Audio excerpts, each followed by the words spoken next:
Hello everyone. How are you? What's in today's video?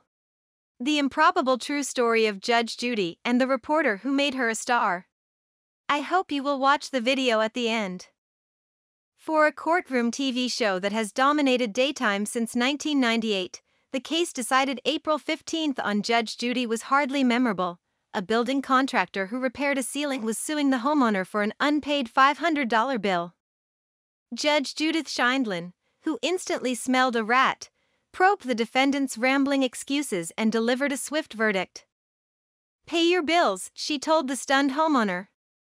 "Judgment for the plaintiff, and that's all. We're finished. Thank you very much." It's a moment that would be familiar to anyone who's watched the Emmy-winning phenomenon, which is to say, just about anyone, but as the courtroom cleared and the set went dark, history was made. The contractor's case, running Tuesday, marks the last of more than 12,500 taped by Sheindlin during 25 years in the spotlight. Judge Judy's final season on CBS ends September 10th. As family members joined with her to celebrate, producers had a surprise. They played a video tribute with cameos by Jimmy Kimmel, Whoopi Goldberg, Ryan Seacrest, Kelly Ripa, Joy Behar, former New York City Mayor Michael Bloomberg, Meghan McCain and Wendy Williams. All showered praise on a woman who worked for more than 2 decades as a family court judge and prosecutor, reinvented herself at age 52 and went on to a brilliant second act. As staff members said their heartfelt goodbyes, the judge herself was uncharacteristically soft-spoken. "I want to thank you from the bottom of my heart," Sheindlin told them via video conference, set up as part of the show's COVID-19 safety protocols. "I feel so blessed that you've given me the benefit of your talents over all these years and changed the dynamic of me, my family and friends forever." An era had ended. But if you think her honor is slowing down, think again. The woman who cracks that her only hobby is work will unveil a new courtroom program, exclusively on Amazon's free streaming service IMDb TV, later this year. Looking back, she reflected on her improbable rise to the top. "Let me start by thanking the 2 people who actually started my journey," she told her staff. Josh Getlin and Heidi Evans. "In fall 1992, I was a national features writer for The Times, based in New York City. I'd begun a series about hardworking Americans who shook the bureaucratic cage with little or no success, but kept tilting at windmills. There would be 4 profiles, and the idea for the first one came from my wife, Heidi, a reporter for the New York Daily News. She'd written a series about the state's deteriorating juvenile justice system that summer, and she marveled at Sheindlin, a fiery, 5'2" force of nature in Manhattan's family court. Fed up with lazy colleagues and political correctness, the judge called the bureaucracy a disaster that didn't protect the public against violent young criminals. "Shirley MacLaine will play her in a movie someday," Heidi said. Intrigued, I called Sheindlin to ask if I might write a profile about her. She agreed. It helped that she was the only family court judge who allowed the press into her courtroom. When I asked if there were any rules to follow, I got my first dose of what later would become familiar to millions. "No chewing gum," she snapped. "And leave your gun at home." I watched Sheindlin in action for 3 weeks, handling 50 to 60 cases a day. She popped 8 Tylenols each morning to prepare for an onslaught of juveniles who had been charged with violent crimes, custody disputes and child abuse cases. She smoked and worked out like a fiend to ward off the stress. There were no relaxing moments, not even during lunches we shared in her chambers. One day, Sheindlin, who'd ordered her usual sushi, watched, appalled, as my giant burrito began spurting sour cream and guacamole after I bit into it. "And you wonder why you get heartburn," she said. "Men." After finishing the article, I needed a vacation. But a larger story was just beginning, a great chain of serendipity that would change her life and mine. The profile ran on Valentine's Day 1993, and I got an early morning call from the judge. She loved the piece, saying it was honest and fair.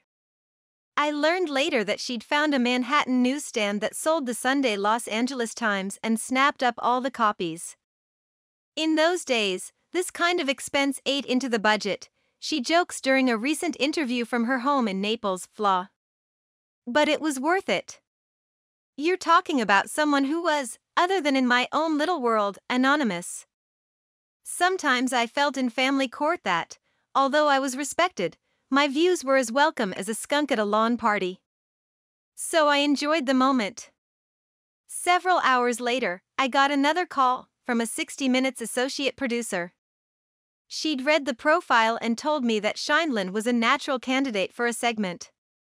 Could I put her in touch with the judge? Judy, by now we were on a first-name basis, agreed to do the story, which aired in October 1993. She watched nervously in her bedroom with her husband, Jerry Sheindlin, a New York Supreme Court judge, and was relieved that correspondent Morley Safer had treated her fairly. That night, we went to a diner with my friend Elaine and her husband, Barry, to celebrate, she recalls. I had a tuna fish sandwich. Again, we thought that would be it. Several days later, Judy got a call from literary agent Jane Distel, who saw the 60 Minutes segment and told her she could write a compelling book. The judge said she wasn't much of a writer, but agreed to try if she could write it with me. We began collaborating on weekends, working at a small glass table in her tiny one-bedroom apartment on East 52nd Street in Manhattan. She had no food in her fridge, just Kodak film. Jerry ran out for bagels and coffee when I started to look faint. She talked, I typed. My job was to shape her language, not her message. Every time I suggested that her view might be a bit harsh, she'd crack, "Josh, don't be such a liberal."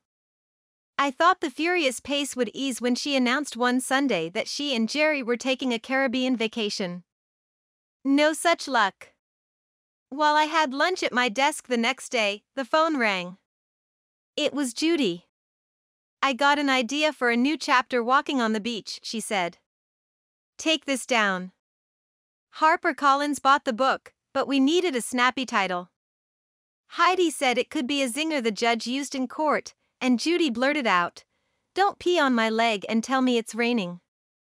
She loved the idea, but the publisher balked, saying TV shows would not interview her with such a title. Judy prevailed, and the book has sold 216,709 copies. But the biggest surprise was still around the corner. In 1993, Judge Joseph Wapner ended his 12-year run on the syndicated courtroom show The People's Court. Two of its producers told Judy, who was looking to leave family court, that she could star in her own show. Larry Little, head of Big Ticket Television, shot a marketing reel and the rest is history. 3 years later, Judge Judy was the highest-rated show in daytime TV. The Times profile had launched a legend, as Judy became one of TV's most well-paid stars, earning $47 million annually. Today, she owns beautiful homes in several states and no longer inhales Tylenols to start her day. Otherwise, she's remarkably unchanged. While celebrity warps many stars, Judy insists she's the same person who survived Manhattan's family court. I've always been me, she says. I came to Hollywood as a fully cooked gal. Television executives learned this the hard way, when Judy put on a master class in how to get paid what she was worth, given the show's astronomical profits, without even the semblance of negotiations. She's also one of the most fun-loving people I know.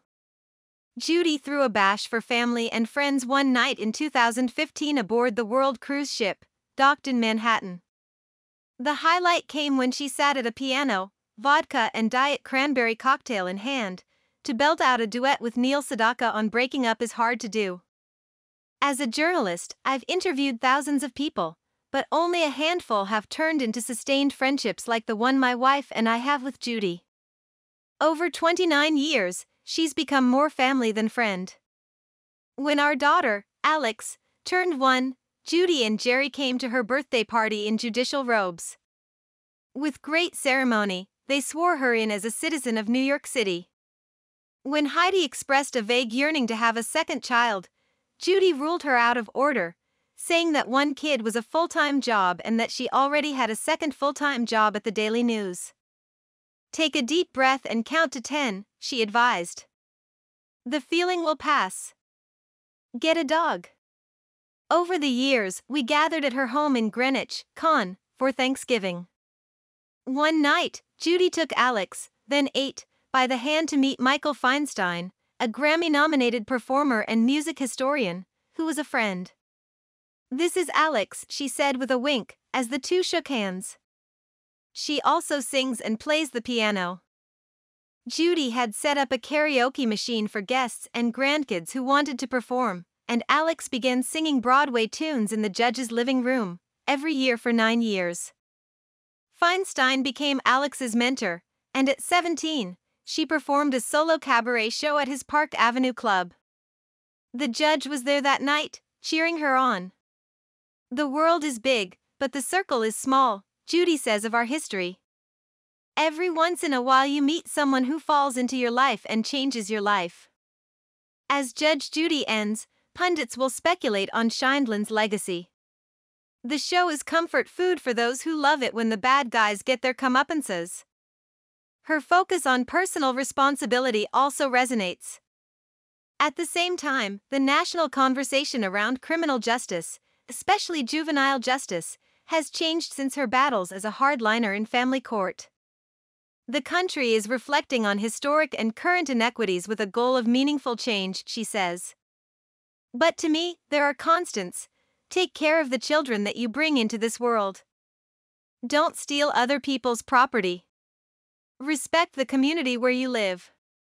Asked about her show's impact, Judy adds, so many of the emails and letters I get are from women who watched me and had their daughters watch me.